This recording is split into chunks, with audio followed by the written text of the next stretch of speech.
Hey everyone, just a quick disclaimer. I've had a little bit of pre-workout today, so if I'm talking a little bit faster than normal, that is why. So maybe just whack on your speed to 0.75. YouTube's got those nice features for you. My schedule's a bit out of whack, so I'm recording on a Wednesday, so I normally don't train on the days I record, but anyway, here we are. If you were to stay updated on my Instagram, you'd understand why. So if you want to check out the behind the scenes action of Picky Audio, link is down in the description below. All right, moving on. We've got a little bit of a different style of review here today. Not necessarily a positive one, but look, paid money for these, so I'm gonna make the most of it. And I'll be letting you know exactly what I think of the TrueWings here and why I'm a little bit confused as to why no one else has mentioned this one major flaw. Now, generally, I wanna showcase tech that I think is really good or at least decent, but I think it's equally as important to talk about tech that isn't so good, or at least when it's portrayed as that. And look, that's like one of the main reasons why I started this channel in the first place. Like, I used to watch tons of reviews, trusted reviews, and then I would buy these products and they just didn't meet my expectations. And of course, everyone has their own preferences. And look, I might be a little bit more on the picky side, but I just feel like no one was picky enough. Thus, Picky Audio was born to help all my fellow picky people in the world. So, if you're one of those people, so am I. And I'm here to help. Let's get into another Picky review.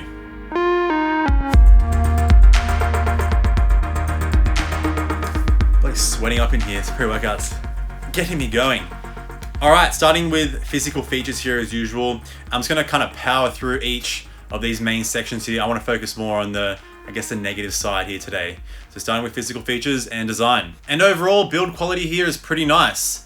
I think the SoundPEATS logo looks pretty slick on the side there. And for the price you're paying, the materials are definitely reflective of that. The ear hook thingos are a little bit different to what you would get on the PowerBeats Pro, which have kind of a clay-like adjustment to them. You can kind of adjust them really easy. Here they can still get adjusted, but you're just gonna be a little bit more vicious with them.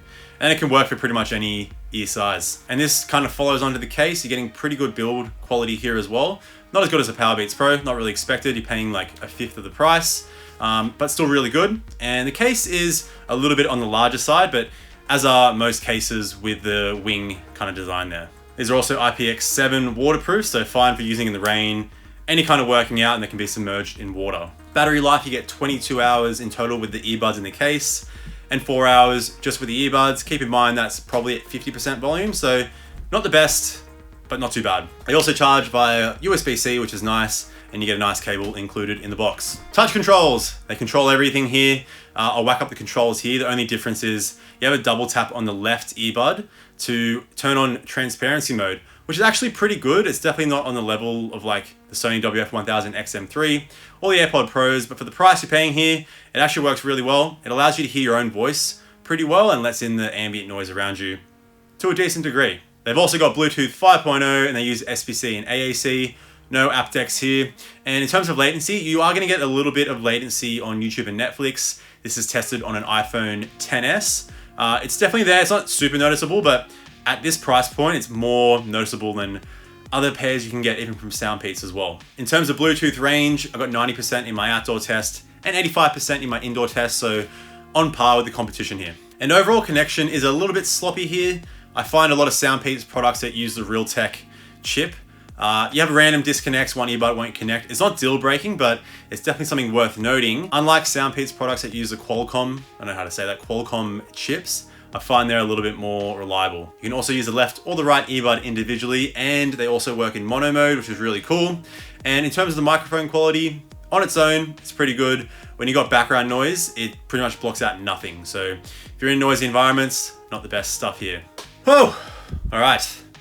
That pretty much covers it all. And look, overall, pretty solid. A few cons, but mainly pros with most of the stuff I talked about.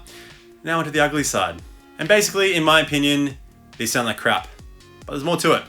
Let me explain. So we'll start with the fit here, and I think this is one of the main reasons why at least these earbuds don't work for me. And if we compare these to the PowerBeats Pro, they kind of have an in-ear design, but it's kind of like a semi-in-ear design. Like the earbud definitely goes into your ear canal, but it doesn't really go all the way in compared to other in-ear earbuds, if that makes sense. And that works really well. Like with the PowerBeats Pro, if you push the earbud in as far as you can, it kind of pushes back out into place. It doesn't matter if I use any size ear tips, generally medium and large work well for me.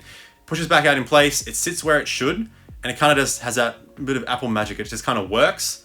The fit is really good. They probably have the best security of any earbuds I've used, and they sound great. So the TrueWings kind of mimic what the PowerBeats Pro are doing there.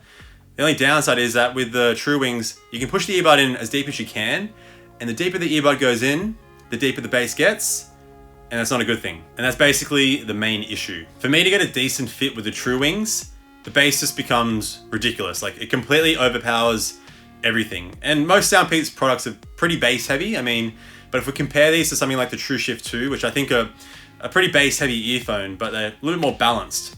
The TrueWings probably have twice the amount of bass as a TrueShift 2. Even if you're the biggest bass head out there, this is still way too much. But I'm honestly a little bit confused as to why no one has mentioned this. I've watched tons of reviews and I haven't heard anyone talk about this. So I did a bit of digging, a bit of trial and error, and I think it comes down to like my own design of my ear canal. And we'll start with the ear tips. So you get small, medium, and large ear tips included in the box. And for me to get a decent fit, I need to use the large ear tips. Even then, they still kind of slip out a lot during workouts. And it's when I use these large ear tips, I do get a better seal, but because they're going deep into my ear canal, the bass is just ridiculous. However, when I use the medium-sized ear tips, I find I actually do get a bit more of a balanced sound, and the bass isn't too crazy. The only downside is the ear tips just kind of slip out of my ear and I lose the seal constantly, which affects the sound, and it's really annoying. I have to keep adjusting them, and it just doesn't stay in my ear that well. Not ideal for earbuds marketed towards working out. Again, I'm not sure if this has happened to anyone else.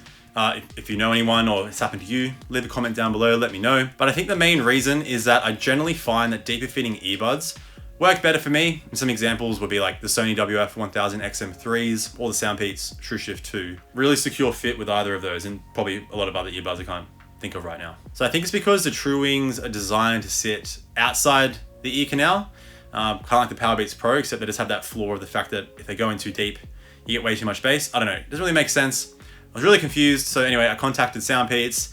I ended up returning my old pair because I thought they were just faulty, but nothing changed with the second pair I got. I look into these things for you guys. I'm picky. And look, I'm still like a little bit confused. I don't know if it's just like a different model. Like, these were released a while ago. I haven't really seen too many negative reviews on these. Another small thing I noticed is that on some reviews, the ear tips have like a blue little thingo on the top of them. So I don't know if there's different type of ear tips that they're supposed to come with, but I don't know, I'm just kind of trying to look into it. It could honestly just be me, might just be one little rare case, but again, the main point of starting this channel is to be as open and honest as possible with my reviews here, and I'm just sharing my experience. Sadly, the TrueWings just don't work for me. And this is coming from someone that loves SoundPEATS. I've been using their products for about 3 years, and look, I don't expect the TrueWings here to be on the same level of the PowerBeats Pro, but I still think there's better options out there if you're looking for a workout earbud, like the TrueShift 2 by SoundPEATS, or the recently released True Engine 3 SE, which pretty solid. Reviews coming out in just a few days, so stay tuned for that. But please keep in mind, look, I'm not telling you not to get these. Obviously, there are a ton of great reviews out there on the TrueWings here. I'm just sharing my experience with you because I haven't really heard anyone talk about them in this way before. And look, I might just be a little bit more on the picky side than normal, but when it comes to comfort and fit, there's nothing in the world that annoys me more than having to constantly readjust my earbuds. There probably are more annoying things, but still, I like a bit of security in my life, but more importantly, with my earbuds. All right, that wraps it up for today. Thanks for tuning in. If you liked my style of review, chuck a like down there. Please comment, don't be shy. I reply to all comments down below. Any questions, any requests you have, and be sure to hit that subscribe and bell button to stay updated. The True Engine 3 SE review is coming out in just a few days. So in the meantime, stay picky with your audio, because life's too short for crappy sound. See you in the next video. Bye now.